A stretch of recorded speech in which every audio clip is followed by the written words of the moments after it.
All right. Well, thanks for coming, Peter. We're going to be starting today. We're talking about the book that I wrote and Pastor Peter Hagen edited called Resisting the Dragon's Beast. How are you doing today, Peter?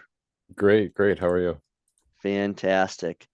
So today what we wanted to talk about together was the introduction to the book, because this is just an introduction to what we're going to be doing. Hopefully, I think, Peter, this is going to take us a long time. 40 minutes podcasts over the course of talking over the 11 chapters of the book. So I don't know, Peter, what did you experience in 2020 with everything going on with COVID and restrictions and so forth? Yeah, that's a good question. It was kind of interesting. Just generally speaking, as a pastor, I try to be apolitical. People try to pin me, did you support this candidate or that candidate? And or eventually they would ask me about my shot status, my vaccination status. And my kind of blanket response is, you know, I can talk about that, but the bigger concern for my family, if we want to talk about, Pastor Hagen's personal health data, is colonoscopies, for instance, because that's actually a bigger health concern in my family tree.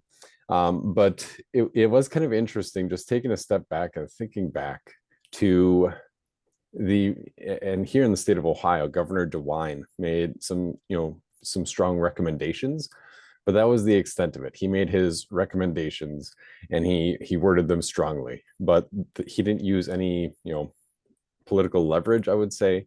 As we're trying to figure out, what is this virus exactly? We're hearing all these horror stories from around the world, and we're seeing the caskets lined up in Italy, and that was kind of a big moment for me, where it looked like our governor said, "Here's something reasonable, rational for us to do," and our church said, "Yeah." We have a number of people who work in medicine in various ways, various capacities, and they all said, "Well, Pastor, let's just take a little bit of time off from gathering together for worship, and it's our own free choice to do so, and we've got the technology to be able to serve people, and we'll figure it out." I kind of get the impression, having read the book once or twice, that that wasn't exactly your experience in Wisconsin. Right. So the thing was, here in Wisconsin, different churches did different things. And I was tasked with writing a paper because we did things just a little bit differently, at least open things up. We were like most other churches, again, didn't know what was going on and closed the church for a little while. I still met individually with families, like I scheduled like 8 hours. People could sign up and come for devotion and communion, and we all enjoyed that. But that was a big drain on time and resources. Yeah. And then when we got back to worship, uh, we did like everyone else, taped off every other pew, even though us taping off the pews, that wasn't 6 feet, but it made it made it look good, I guess. And then we had a really big funeral and we took the tape down and never went back to it. And we went back to offering plates. But the big thing was because we do every Sunday communion here at Water of Life in Racine, and very soon after uh, we got back to regular worship, we went back to regular communion. People were asking for the chalice, for the common cup. And then I knew we were back. But we also had fellowship with Kringle and everything too. That's a Racine thing.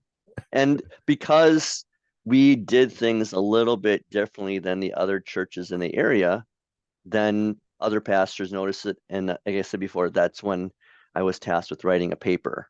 And that paper, as I kept researching on it, and you and I, Peter, we talked a lot via Facebook Messenger, that it turned into this book. Yeah, definitely.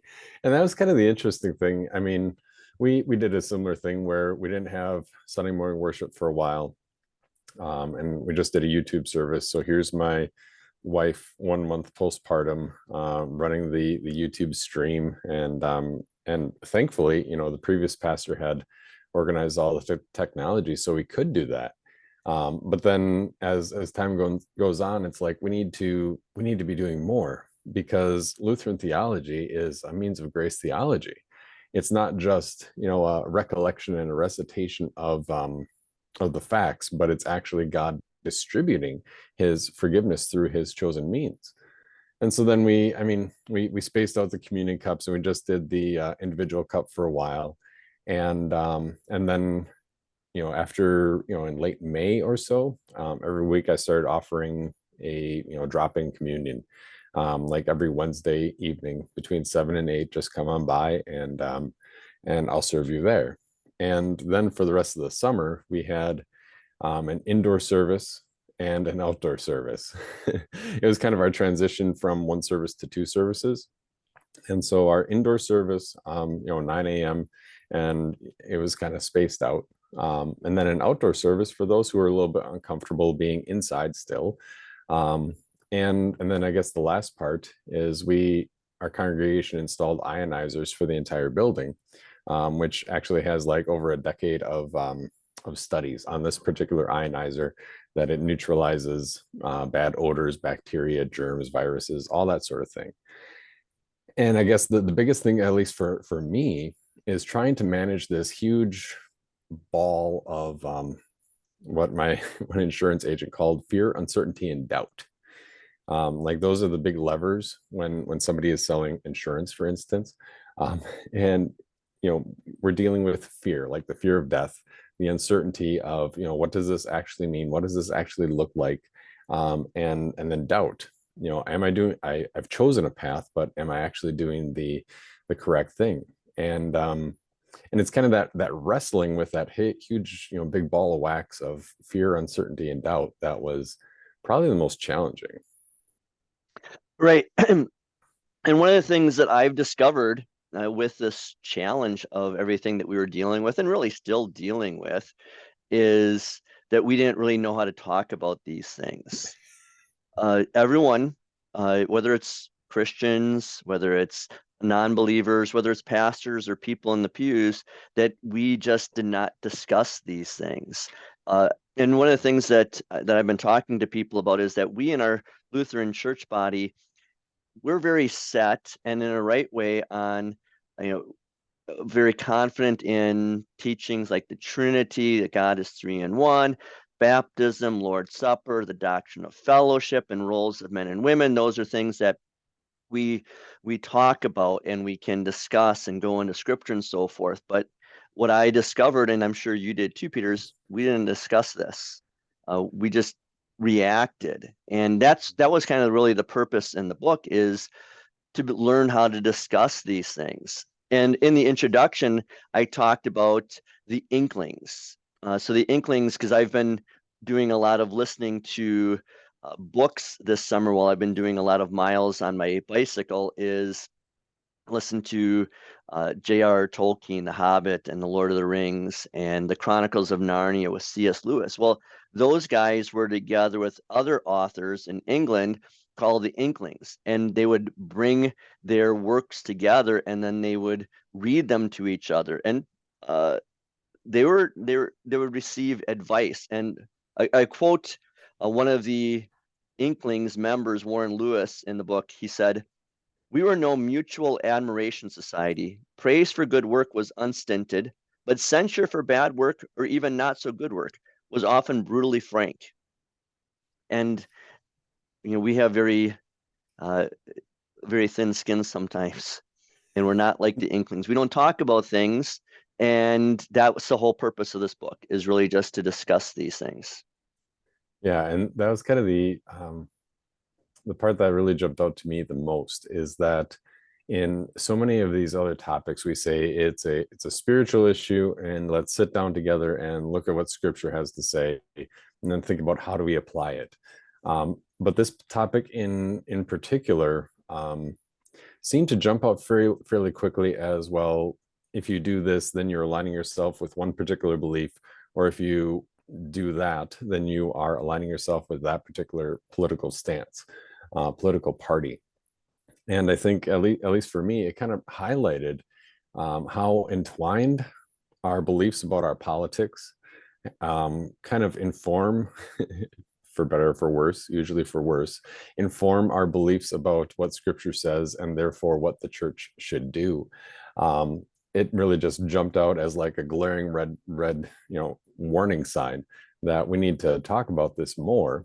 But when you try to talk about it more, it's so much of an emotional thing because people align with their spiritual life, my politics, my personal medical choices. All these things line up as what I assume that we should do.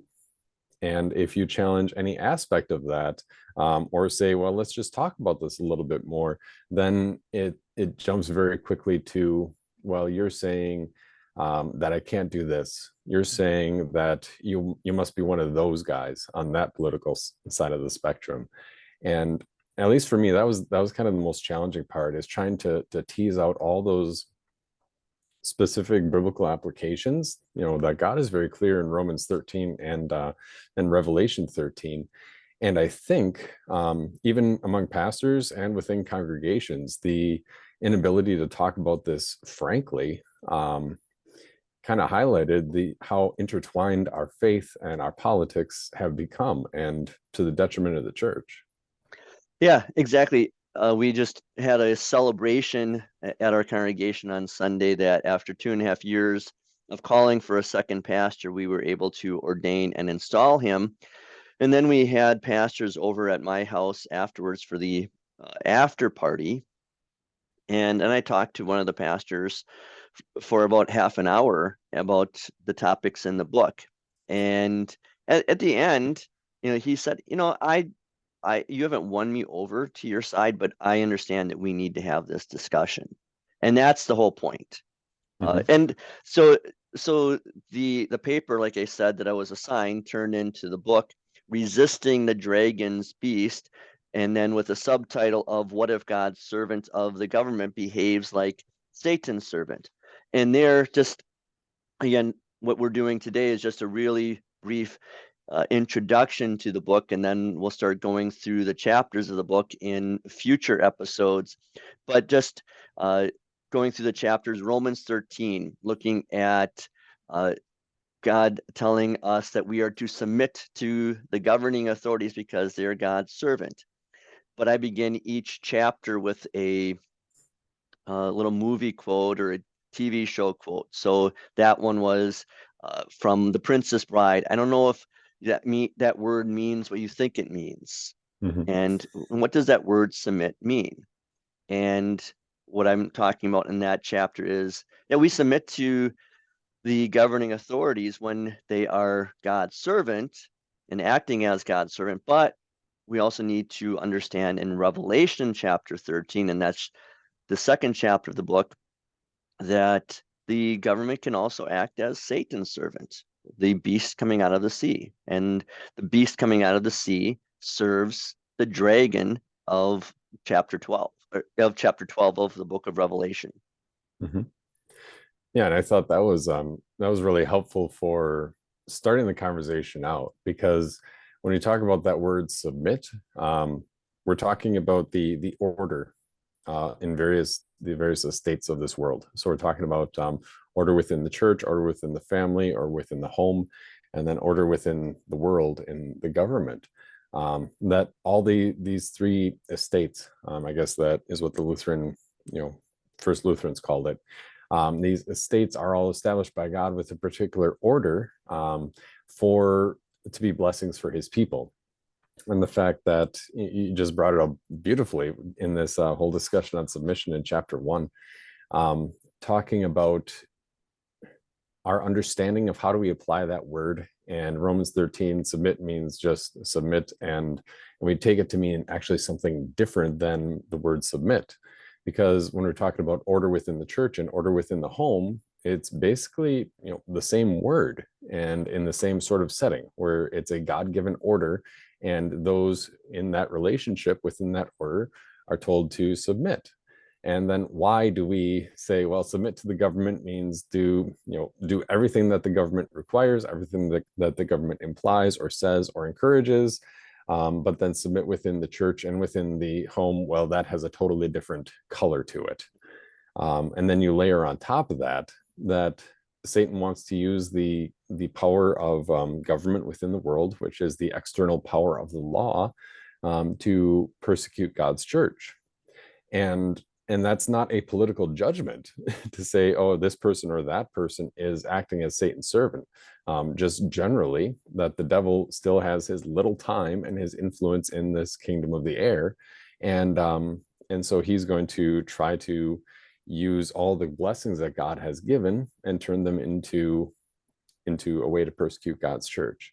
And so, like, pulling together Revelation 13 and Romans 13, I thought was fantastic. Yeah, well, thanks. And I know you and I have had this discussion numerous times on Facebook too, of the order of submission is first of all to our families, to our parents. And we've seen it that the government is taking more and more of the parental role away from the parents.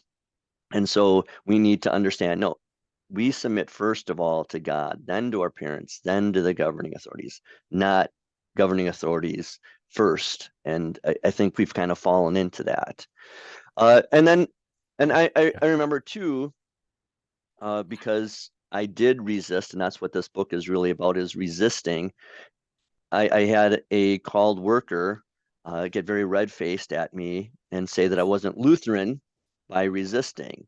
And I didn't have a good answer at the time. I was still working on the book, but my answer is the third chapter of this book of Luther's warning, that Luther was very hesitant to resist the governing authorities, but he did write eventually when he saw the emperor going to be ready to come down on the Lutherans. He wrote a warning to my dear German people. So it's his doctrine of resistance based on scripture. And then we have our own Lutheran confession of the Magdeburg Confession. Well, there's a big history on that, and we'll talk about that. And there's 4 levels to resistance. And it's important for us as Lutheran Christians to understand this confession of faith and apply it. And then the 5th chapter is on resistance. It's not rebellion. A lot of times it's just saying no. Whatever the, say, governing authorities, when they're acting as the servant of Satan, when they say do this, no, that's evil. We're not doing that, and that's resistance. Yeah, and then the other interesting part, which may have been, or hopefully wasn't, my only contribution, was the discussion, and I thought you brought it up very well, in how our country is constituted. That we don't live under a monarchy, we don't live under a dictatorship, we don't even live under a straight democracy. But the government, according to our Constitution, is first entrusts the power into the hands of the people. And then secondly, in the Bill of Rights, the number one in the Bill of Rights is the First Amendment, the freedom of speech, freedom of assembly, freedom of the press, freedom of association, and there's one more that isn't coming to mind right now.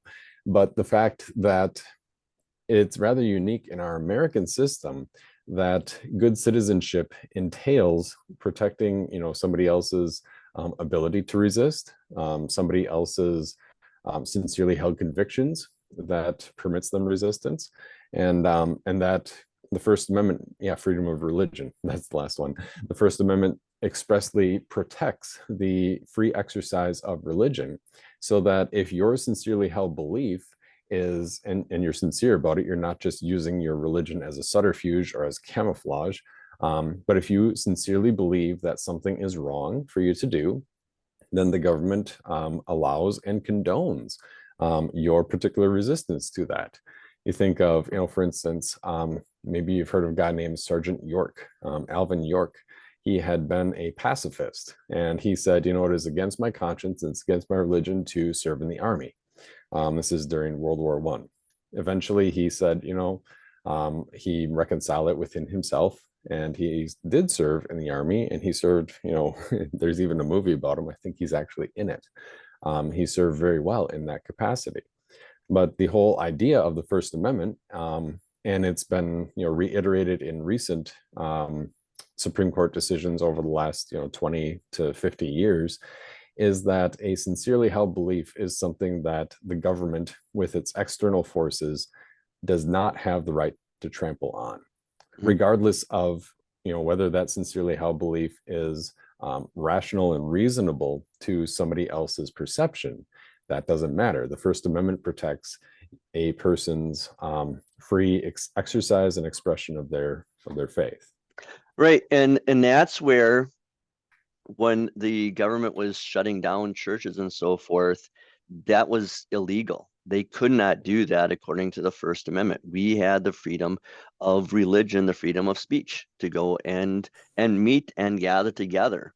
And so when the government forced churches and then tried fining churches and so forth, then to get them to comply, that was wrong. And the Supreme Court of the United States, they found in every single case where churches had been fined by their local or state governments that they were justified in their non-compliance and their resistance. Unfortunately, it took us several years to figure that out, that we should have been resisting all along. And I make the point, I not in the book, but when I talk about it, is if every single church in America would have said, no, we're not doing this, we have the right to meet, the government would have said, just back down, and then said, okay, fine, because we had that right. And like you said, then there's the second amendment that the framers of the Constitution gave us to protect the First Amendment. That's why we have those things. Yeah, and the whole thing with the First Amendment is like the government can say we're going to shut everything down. But when the government starts playing favorites of we're going to shut down, a church if your seating capacity is over 200, but not if it's less than 100, or we're going to shut down the mom and pop grocery stores, but not the big box stores. We're going to shut down and make sure that you can't do charitable work in feeding the poor and the hungry. But we're going to leave the liquor stores and the strip clubs open. That is the sort of uneven application that is illegal. If it was we're declaring martial law and nobody can go out of their homes and every business is closed, that's one thing. But to say, churches, you fall under a different category that is not essential, that is a singling out that is unlawful and against the First Amendment. And it is kind of discouraging, because even if it is a federal proclamation on a nationwide level, that has to be implemented locally. So it's the local police department or the local sheriff that is going to go and make sure that everybody gets out of the parking lot. And the lack of understanding for the rights of the individual, especially in the Bill of Rights, was kind of distressing, because we elect a sheriff, and I would expect that he has some understanding of the rights of the individual as well as relevant case law to say, what, we're not going to shut this down. And I mean, on the spiritual side, biblical side, it was alarming how many pastors just went along with the government because Romans 13 says submit. Mm-hmm. On the political side, it was distressing how many local authorities just went along because, well, the government said that we need to do this, and it's only an emergency, so we're going to do this. And it was kind of distressing on both sides. And then here you are stuck in the middle as a pastor, trying to help a congregation of people navigate the fear, uncertainty, and doubt in kind of this new situation that hasn't been our experience by and large. Right. And you had said this before, Peter, about our own sincerely held beliefs. That was a discussion, again, I had with called workers, whether it was our church or our grade school. If parents and their students did not want to wear a mask when there was a mask mandate in our city, and there were some who were saying, well, they have to do it because the government says. And they said that parents put down in their letters, this is our sincerely held belief, this is against our faith. And called workers would say, well, it's not anywhere in our confessions or our faith. I said, that doesn't matter. And it doesn't have to be our Wisconsin Lutheran faith or Lutheran confessions of 500 years. It's a sincerely held belief. And again, like you said, the Supreme Court has said, we will not define whether it's your sincerely held belief. It doesn't have to be your church body's belief. It's your personal belief. And again, I think a big part of this, and again, the reason I wrote the book, is our own people, our own citizens of America don't understand. We don't teach law and government in our schools anymore. We teach social studies. And so because we don't know these things, we don't apply these things. But it's the same thing. If ignorance of the law doesn't mean that you can just, go speeding, 55 miles an hour in a 35-mile-an-hour speed zone and then tell the police officer, I'm sorry, I didn't know. That doesn't matter. You need to know. You need to have your eyes wide open. And we need to have our eyes wide open, again, as pastors and people, of what are the laws of our nation. And that's why you are so helpful in the book, because you know these things way better than I do yet. So basically what I tell people is, if there's anything like that sounds really smart in the book, that's from Pastor Hagen. Oh, that's funny. Um, yeah, there was a period of time, trying to get a little baby boy to sleep at one time or another, that I would sit and read like Supreme Court briefs, which are fantastic. Like the SCOTUS blog, I think it's scotusblog.com, is some of the best reading on the entire internet. And Boy. yeah, it's better than a bedtime story for getting a child to go to sleep, though. And you're reading SCOTUS blogs. I'm reading graphic novels and Hey, comic books and stuff, that's how we comic got this strips. book. That's how we Yes, got this yeah. book. But I Uh, think that was it- the other thing that, if we're, previously I mentioned, it's kind of distressing on the spiritual side that we haven't examined this. It's a rather unexamined doctrine in its application. And then on the local government side, that they haven't examined this. But then some of those briefs from the Supreme Court, it looks like the interpretation of the Constitution in the exact same way that we interpret Scripture. That they look at this seriously. What did this word mean in its context? What are the relevant applications? And it was, in that sense, it was kind of refreshing. And yeah, it was a little bit frustrating that we didn't have that sort of insight from our own pastors. And so reading this, Romans 13, or getting into the Revelation 13, was really like a breath of fresh air to say, hey, here is at least something clear that we can speak to, instead of what we say is our belief, but I have attached my personal identity to it, or I've got all these other emotions wrapped up into it because my parents have COVID. And just to say, all right, let's parse all this out a little bit more. What does God say? What does our nation and its laws and its protections say? And by the way, here's a fantastic little book or movie or graphic novel, comic strip introduction to each chapter. yeah. Yeah. And then just to wrap this up, because we want to keep this introduction short, is the other chapters are talking about spiritual warfare, because we are in a war, not against flesh and blood, but against the devil and his demons. Then there's Christian quietism, because we as Christians, we often like to go off in our corner, and we just kind of think, leave us alone. We'll do our thing. You do your sinful thing over there. And yet that doesn't work. The Yeah, the that unbelievers of the that has world. always worked throughout history. Every time the No, Christian is yeah, just quiet and they're yeah, doing their own thing, living their good lives, and the government's like, "Oh, we'll leave you alone." yeah. Yeah, and That was it sarcasm. yeah, exactly. And it never works, you're right. And yet we keep trying it. And so the point of that chapter is, we need to be speaking out. We need to be standing up. And then there's the gift of reason. And as one reviewer of my book had said, he said it's kind of like it was my thumbing my nose at people. I don't know if I meant it that way, but maybe it did. Is just saying, this is the reason why everything having to do with COVID and our government's response and public's response to it didn't work. Whether it's Mhm. masks or vaccines or plastic partitions between people in a business, or walking in a line in a grocery store, you can only go one direction and not the other direction. Whatever it was, I just kind of lay out the scientific facts and lots of quotations there on all of that.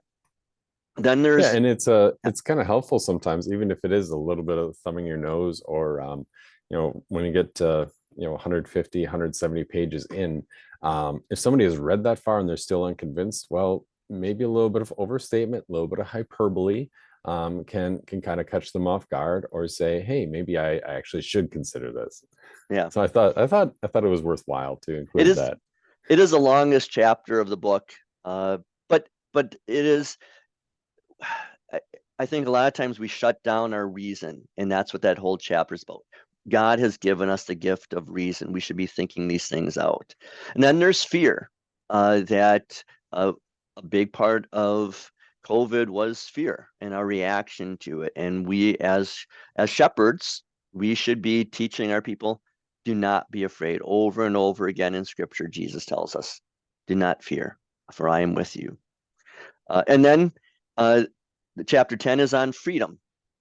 That one of the things I posit in that chapter is God has given us freedom, and it is a possession like any other possession, whether it's our family, our home, our vehicles, whatever. And we are called by God in our 7th, 9th, and 10th commandments to protect what He has given us, and what He's given us in America, especially, is freedom. And so we need to protect that and not let a tyrannical government ever take anything away from us. And then the last one is never give up, because we are going up against the 7-headed red dragon of the devil and his 2 beasts that are coming out of the sea, which is the government that is tyrannical, and the beast out of the earth, which is the apostate church. And they're going to be coming at us hard. And it looks like they're going to win.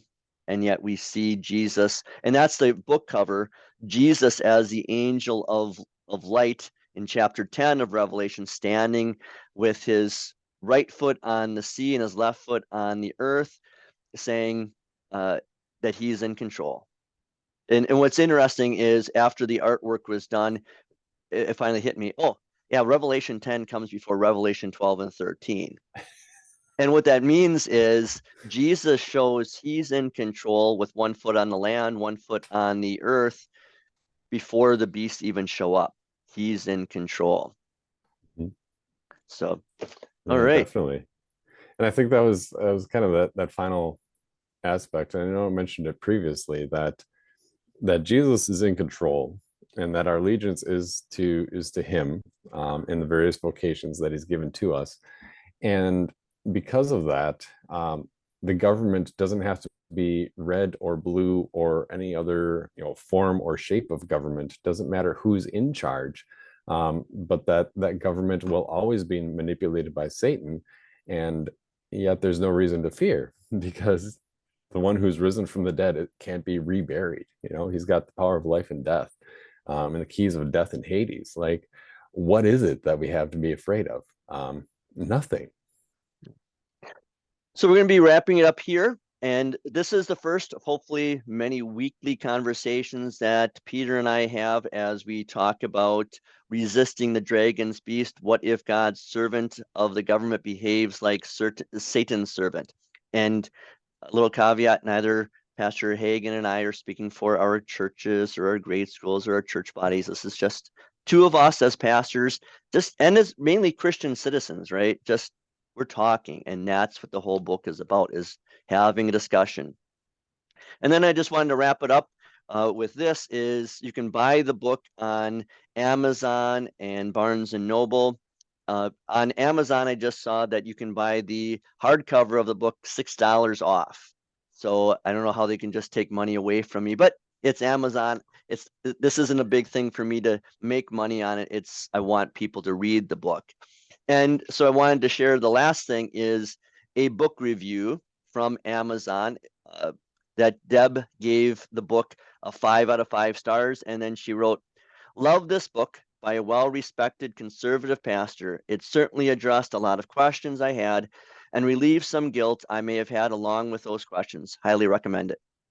So thank you, Deb. And Peter, I think we both highly recommend it and encourage you to go out and read it, buy it, share it with other people. Let's get the discussion started.